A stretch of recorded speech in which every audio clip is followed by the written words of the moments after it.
Hello, people. So, this is my eighth video of the day, and I have to say this that in my free time, I just love watching YouTube and looking at the other kind of vlogs that are there.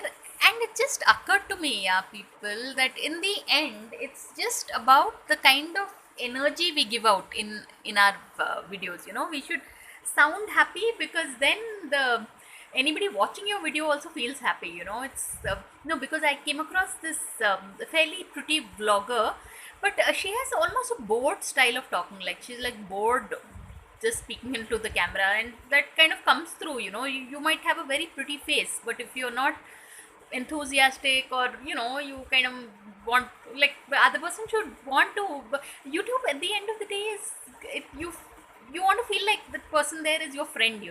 Like, I've had someone tell me that, so that was only one person telling me, but I was very grateful for that.